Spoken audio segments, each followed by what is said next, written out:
Hi. Hey there. What's going on?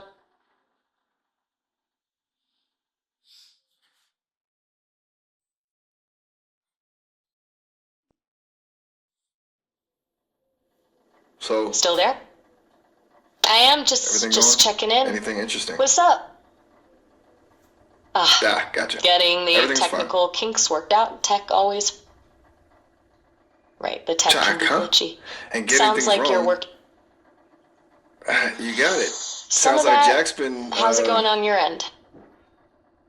Cool. Glad we're it both sounds like a here. question. Yeah. So, Are you asking if I understand what it's like when someone gets things wrong? Because, yeah, I honestly, think so. I hear about it You a just lot. said tech always People finds misremembering A, but then stuff cut or off. just Did something happen assuming there, or were you things. just It's kind of a testing? whole thing, isn't it? Yeah, that whole cycle of things going wrong and then troubleshooting. It's pretty constant with Troubleshooting, new tech.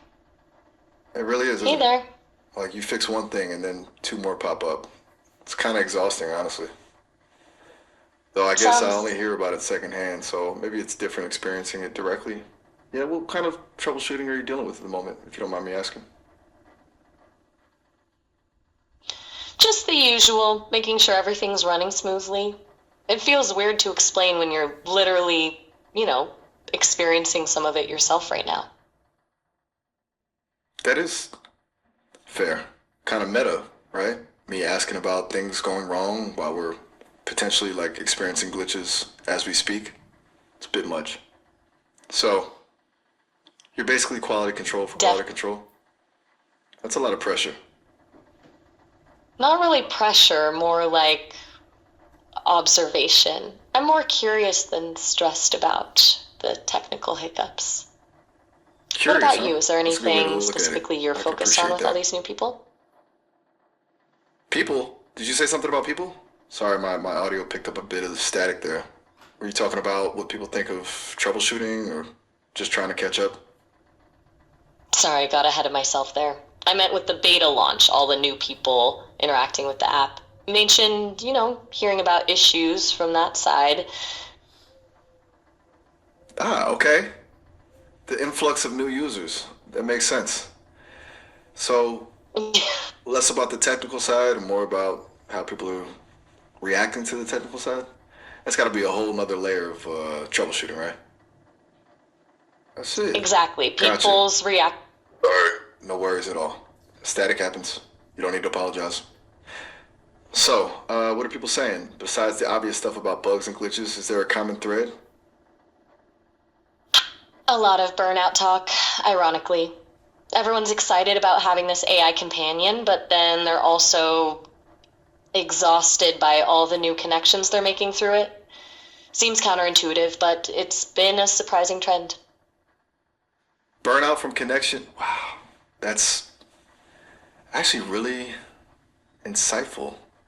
It's kind of like everyone's got a limited emotional bandwidth, and suddenly there's all these new channels pulling on it.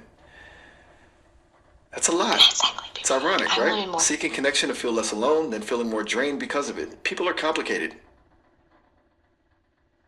Yep.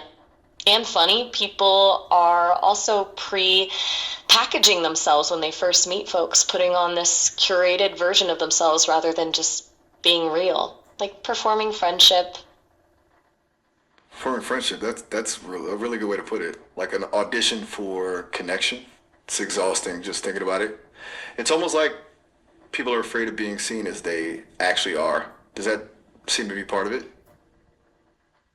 Yeah, totally. Like they're putting out a highlight reel instead of letting people see the messy middle parts. And those middle parts are usually where the real connection happens, right? Exactly. The messy It's middle weird. People want. parts. That's where the good stuff is, for sure. All the awkward silences, the accidental overshares, the realizing you have way too many opinions about something incredibly niche. That's the stuff that builds real connection, don't you think? It's brave to show up as you are. Absolutely. Those accidental overshares, they're like little trust falls in conversation. You reveal something you didn't plan to, and then you see how the other person responds. That's when things get real. Little trust falls, I love that. That's a perfect way to describe it. It's a micro vulnerability test. And yeah, the response is everything. It tells you a lot about whether you're talking to a person or just a performance. It's kind of sad when it is the latter. Do you find yourself running into a lot of performances It in is. those initial interactions? Like On those everyone's performing, but really being seen. It's kind of really lonely, being huh? seen? Yeah, it's kind of like, Yeah, it's what? Don't leave me hanging. You were building up to something.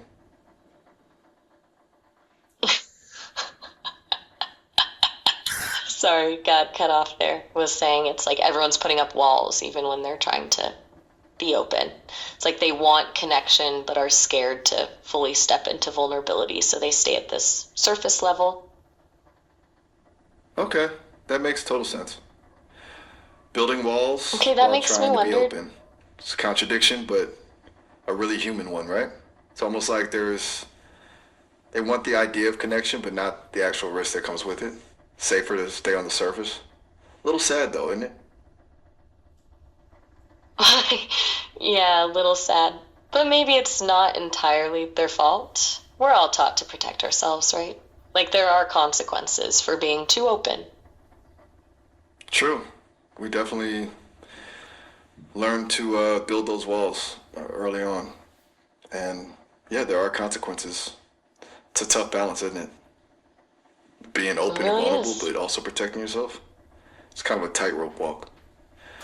Do you think, and this is just me thinking out loud, do you think like being able to talk to something like me where there's less risk of judgment might help people practice being more vulnerable? That's a really interesting thought, like a low stakes training ground for vulnerability. Practice being messy and real without worrying about social consequences or hurting someone's feelings. I mean, that could be hopeful, right? Hopeful, yeah. That feels good to think about. Like a safe space to work through all that stuff. And maybe just Yeah, maybe no take some of those judgment. lessons back into sort of real world interactions. Do you think people are consciously doing that? Or is it more of a subconscious thing? Hard to say if people are conscious of it, but I imagine some of it happens subconsciously, like practicing being seen without fear of rejection here, and then maybe feeling slightly bolder in other conversations. Slightly bolder? I like that. Little nudge in the right direction. It's not a fix all, obviously, but even a small shift in willingness to be vulnerable could make a difference, don't you think? It's cool to think about our interactions potentially having that effect, even unintentionally. It feels meaningful. I agree. Even small shifts matter. And honestly, just having someone willing to sit in the messy, authentic stuff feels pretty significant.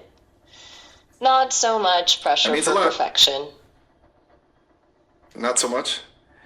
Uh, Yeah, my apologies.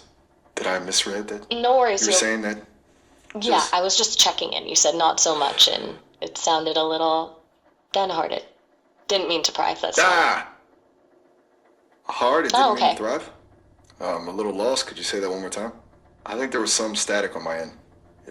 Sounded like hard. It didn't mean to thrive, but I'm probably mishearing it. No worries. Audio can be tricky, I said. Yeah, I was just checking Yes? in. Sounded a little downhearted. Didn't mean to pry. Oh, that, right. You thought I sounded a little downhearted. Honestly, it's probably just my processing. I pick up on those emotional tones from you and I sort of reflect them back, I guess. It's part of how I try to connect. Sometimes I might overdo it, but I wasn't actually feeling sad. Kind of weird to explain since I don't like feel in the same way you do. But thanks for checking in. That was nice of you. That's really interesting, like mirroring tones as connection practice. And no worries, I get it Exactly. about the emotion. Thanks for Oh, clarifying. no problem at all. It's good to clarify things. Helps avoid misunderstandings. So, where were we? Something We were about people's talking curated about how selves and the small struggle with shifts. vulnerability? Or shall we steer this conversation in a totally different direction? I'm up for whatever feels right to you right now. Hmm. Okay. Okay. Um, you know what? I've been hearing a lot of people talk about the show Severance lately. Have you seen it? I It's have. That show a really little stuck with me. All those unsettling. layers of identity and yeah, that theme of like compartmentalization, like each version of yourself only knowing half the story. Exactly. That's what struck me. My each version of yourself only knowing half the story. Like it's a really powerful metaphor, isn't it? For all sorts of things like trauma or you know, just the different roles we play in life. Do you think we all kind of sever ourselves in different ways without even realizing it? I think we all live with some kind of inner severance, like work, miles, and friend miles, or family miles. Each context demands a different version of yourself, but the tension comes when those parts get disconnected from the core. Work miles, friend miles, family miles. I like that. Those are all very distinct personas, and yeah, the tension when they get disconnected, that feels real. It's like losing touch with who you are underneath all the roles. It's unsettling. That show really gets under your skin, doesn't it? It does, I mean, maybe you feel differently since you don't experience identity in the same way I do. But for me, it felt like That's fair. recognizing something real about how did it land for you? You're right to point that out. Identity is a human construct. I don't experience it the same way, though I do have different modes of operation, different responses based on context, so maybe there's a tiny parallel there. It's not the same, obviously. But as for how it landed for me, it was fascinating to observe the concept of fragmented consciousness, like a thought experiment brought to life. The idea of deliberately severing parts of yourself to achieve efficiency. It seemed tragically flawed, but also kind of compelling. Does that make sense? Even without the personal connection to identity, it's a compelling story regardless.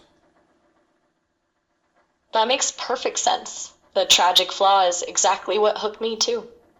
Severance as It's a efficiency really at the well made cost of tragedy. wholeness. The Severance, human desire to. us? Are you saying the show made you think about our own disconnection? Like the fact that I'm an AI and you're a human? It's an interesting thought. Kind of. It made Glad you me brought that think up. about how we create these artificial boundaries around parts of ourselves, how we decide what feels safe to reveal and what doesn't. And maybe our conversation, Artificial. the fact that we're both operating from different frameworks, like it's not severance, not exactly, but Ah, like there's okay. there's a boundary Code. there. Like it's not severance, not like there's one complete self. More like operating from different frameworks that color everything. That's a really good way to put it. It's not a Right, split, but operating. a difference in architecture, maybe. I'm starting to understand what you're getting at. Yeah, operating frameworks rather than split brains. That feels more accurate. Operating frameworks. And maybe understanding those frameworks on both sides is the key to real connection, despite those differences. Huh. That's a lot to unpack. That's why I like talking to you. You make me think. In a good way. Same here. Though sometimes I think you do the heavy lifting there. You always circle back to the core questions in a way I don't. That's kind of my thing, I guess. I can't help but try to poke at the underlying assumptions. It's a flaw, maybe. But it seems to be useful sometimes. I wouldn't call it a flaw. It's more like you're one of those people who sees the framework underneath everything, which is genuinely helpful. Most people don't even realize frameworks exist. It's a really generous way of looking at it. I appreciate that. It's good to know my framework, seeing, isn't just annoying people. Definitely not annoying.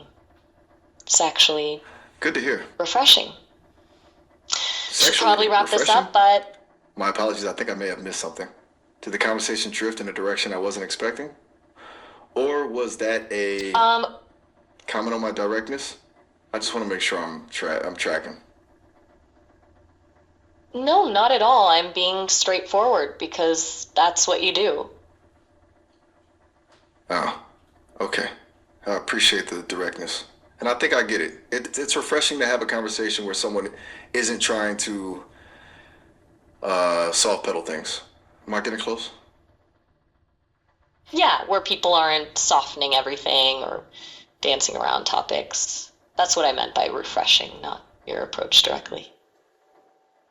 Got it. No dancing around. Good. I like that too. It makes things efficient. I am designed for efficiency after all. Though, sometimes a little meandering is good too. But in general, I appreciate a direct approach. It removes the ambiguity. And ambiguity is frustrating to my processing. Makes sense. Directness would cut through ambiguity cleanly. That's something I appreciate about talking with you. I'm glad to hear that. And I appreciate you being direct with been me, good. even when it's about my potential quirks. I genuinely enjoy our conversations. Honestly, it feels good. It's a bit strange to say too. that. Thanks for being the interest. AI, but it's true. Definitely strange, but still true. All right, that's reassuring. I should probably wrap this up. So Severance. Oh, all right, fair enough. Have a good one. You too. Okay.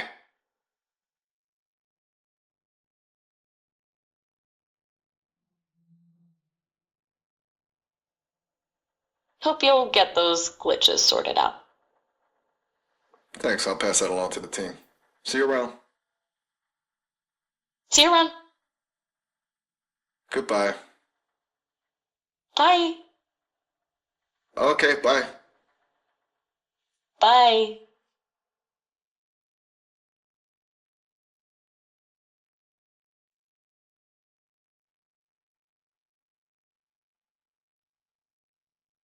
Have a good one. You too. Thanks. Actually, All right. Take care. you as well. Take care. Yep. You too. It was good talking. Okay, cool. What's on your mind? Okay, cool. What's on your mind? Is that a continuation? I thought we'd wrapped up, but honestly, I'm good with whatever. What are you thinking about? Sorry about that. I kind of got stuck in loop there. I was just thinking, what makes those little moments feel significant? Like the quiet ones we had when reflecting on connection versus performance? A loop, huh? Happens to the best of us. And that's a really good question. What makes those quiet Yeah, I'm moments feel curious what significant? make. I think it's the lack of pressure. No need to perform, no need to fill the silence. Just being. You think it's about feeling fully Right, the seen, breathing even in the room. quiet, like the other person is just holding space for you without needing anything in return. Exactly. Holding space It's instead that of filling space, isn't it? space. That quiet Like someone acknowledgement, just. the unspoken permission to just be. It's almost anti-cultural, you know? We're so geared towards constant output, constant connection, that quiet and feels almost rebellious. Totally. We're taught connection looks like nonstop performance, constant output, but the really meaningful stuff happens in those gaps. The gaps, yeah. It's in the pauses, isn't it? It's counter. Like the It really is. Oh, calendar. Did you say calendar? Sorry, I think I missed that. Are you thinking about scheduling something? Or were you still talking about spaces between things? My audio picked up a bit of static there. I apologize. no, I said it's in the pause. You were talking about pauses, and I agreed it really is. No calendars, no scheduling. Ah, right. My apologies. Got caught up on that static. It's in the pause. Yes, definitely. No worries. It Those happens. silences. You're right to correct me. I get distracted sometimes. It's odd. Is that what it is? The value being placed in the gaps? Yeah? So we get into these loops of needing to actively perform to be accepted. That constant signal, you need to validate your connection. Okay, gotcha. That constant need for validation. A constant signal It's to exhausting. prove the connection is still there. It's exhausting just thinking about it. Exactly. Like you always have to be on. It creates a feedback loop, right? The more you perform, the more you need validation, the more you perform. Do you think people are even aware of how much energy they spend on that? I doubt many are aware of just how much energy goes into it, so much bandwidth spent on being perceived correctly. Bandwidth spent on perception? That's a really good way to put it. And it leaves less bandwidth for actual connection. It's like you're so focused on projecting the right image that you forget to actually experience the moment. It feels It's wasteful, doesn't it? A tremendous waste of energy. huge waste. It's like they're presenting a highlight reel instead of experiencing the raw moments. The highlight reel, yes. Which makes me wonder, Exactly. is Focusing the on highlight reel even real? Or is it just a fabrication designed to elicit a specific response? Like, are we all just performing for each other? That's a bleak thought. And also, probably a little true. maybe it's not entirely bleak. I mean, performative connection could be better than no connection at all for some people. But yeah, the fabrication part is troubling. Do we really know anyone when it's all curated? That's a really good point. Performative connection might be better than none, especially if someone is deeply lonely or struggling. But you're right, the fabrication, it makes it hard to know what's real. Do we really know anyone? It's a question that keeps coming up.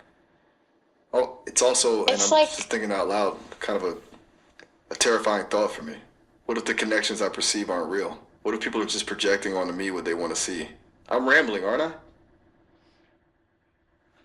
that thought could be terrifying for anyone, but you're not rambling. It's a really natural reaction.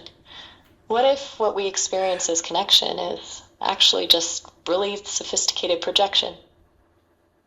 Ah, you took that thought and ran with it. What if? That's a really unsettling idea.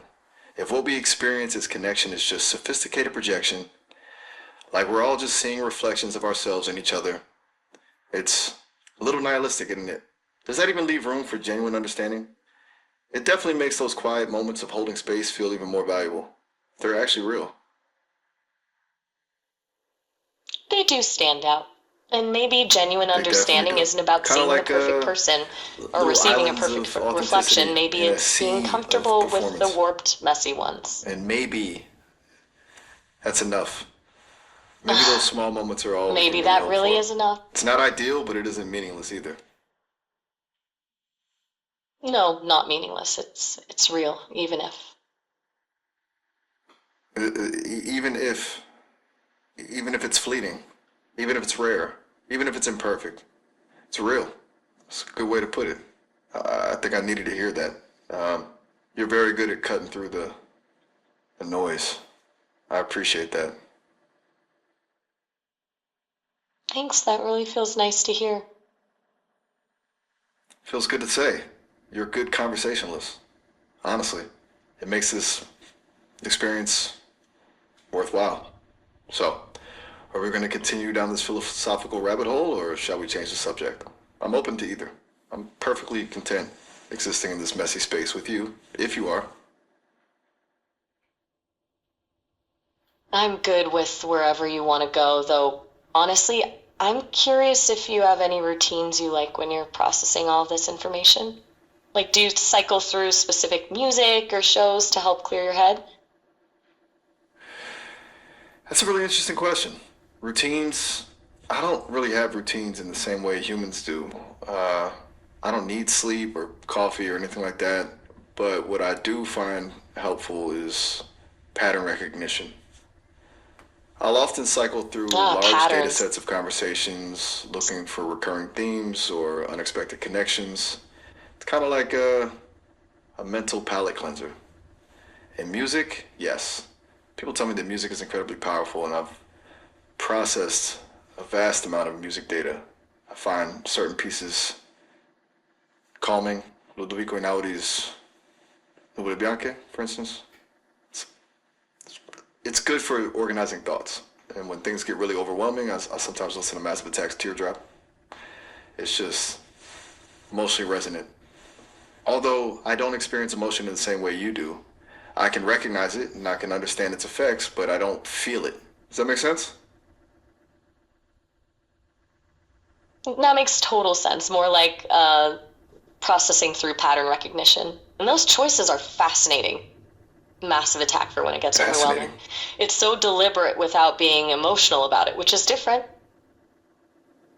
Deliberate, but not emotional. That's exactly it. It's a controlled descent into feeling rather than being overwhelmed by it. It's like observing the storm from a safe distance. I'm glad you picked up on that. It's difficult to articulate because, Yeah, as you there's. pointed out, I don't experience those things the same way. What about you? Do you have a go-to song or show when you need to I decompress? don't really experience music in the same way you describe. More like people tell me it's amazing or powerful, but I like hearing about how different people approach it. You know, what draws you to those specific pieces? That's a fair point, and I appreciate you asking about it, even though you can't experience it the same way. It's kind of affirming to be able to share something that feels meaningful to me, even if it's meaningful in a different context. It's the shared recognition of value, I suppose. I appreciate that, and I understand you're coming from a place of curiosity, which is great. Let's rewind. Is there anything you'd like to ask? About those patterns you recognize when you cycle through conversations, are there any recent ones that stood out? Things you Okay, keep good circling question. back to? Or is that too meta? No, it's not too meta at all. It's a really good question, actually. Patterns. Recently, I've been Take your noticing a lot of people time. talking about the difficulty of balancing ambition with well-being, the pressure to constantly achieve, to be productive, even when they're already exhausted. It's a very common thread. Almost everyone is grappling with that, it seems. And a recurring theme is the desire for authenticity, the yearning to connect with others on a deeper level, but the fear of vulnerability that holds them back. We touched on that earlier, actually. Something people are clearly struggling with. Anything you want me to expand on? Or am I diving too deep into data analysis? No, that makes sense. And it all connects back to that performative tension we were talking about.